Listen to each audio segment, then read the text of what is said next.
Hi and welcome to Guerrilla Gardening Seeds of Revolution development video number 7. This episode's a little bit different than our previous ones. I'm going to go into detail on how we tweaked one of the elements in the game, the Perennial Screamer. Quick note going forward, in all of the diagrams I'm using final civilian art like you see on the left, but in the videos we're still using recolored versions of Molly to represent civilians. So when you see the black and white Molly, that's the same as the civilian on the left. A quick recap on what perennial screamers do. They're basically a plant that every once in a while screams, and that scream attracts cops and scares citizens away. In our March GDC demo, this is how the perennial screamers worked. They'd start blue, they'd turn red over time, and then they'd scream. However, during testing, we found that we often wanted to chain a citizen along from one screamer to another to get them around obstacles and over towards a faraway flower arrangement that we wanted them to see. Unfortunately, we found our current system didn't hold up very well when we tried to do this. In fact, as this video running at 10 times normal game speed shows, it sometimes would be impossible to get a chain, as she's screamed back and forth between the first two flowers, never to go forward. This is partially due to a poor AI choice. The citizen has to complete being scared by one flower before we were letting her get scared by another. However, even with that fixed, the general problem would still show up. So after a bunch of testing, we came up with this list of problems.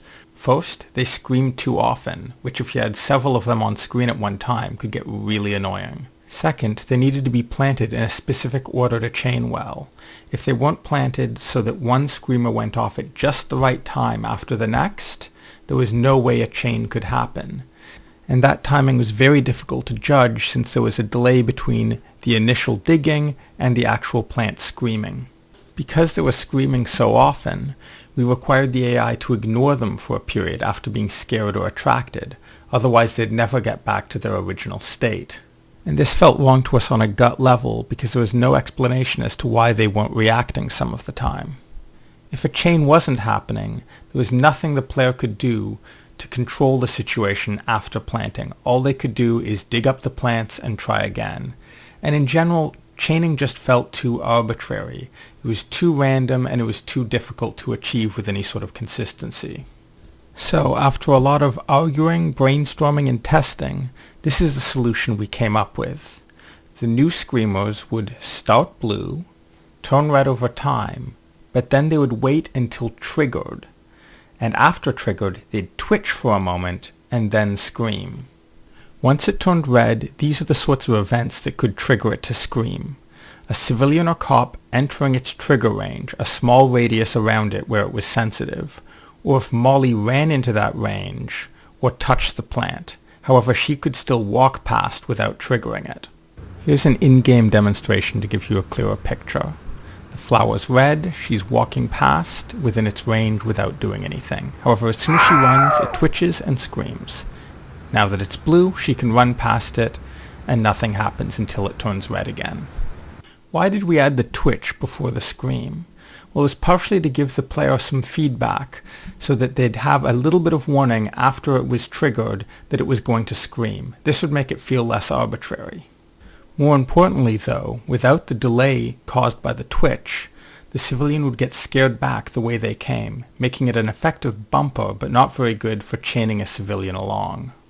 However, with the slight delay caused by the twitch, the civilian has just enough time to get past the flower before it screams and sends them on in the direction that they were already walking. So here's the old level from before with a new build of the game using the new screamers. As you'll see, just waiting for that one to go off, it'll trigger, which will trigger the next one, which triggers the next one, and so on.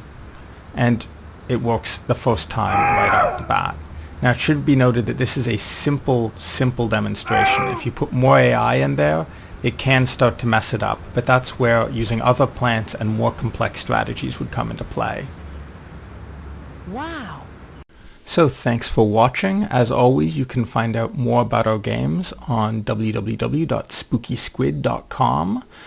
Also, I'd love to get your feedback on this episode. It ran a fair bit longer than the usual ones, and I went a lot more in detail into some of the game design aspects, and I want to know if that was something people found interesting.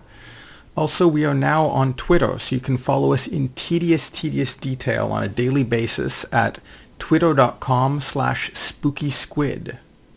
You can also check out our development blog at guerrillagardening.wordpress.com. I'll be posting up some extra info with this video about how we went about balancing the screamers. There's a bunch of stuff that didn't actually make it into this video.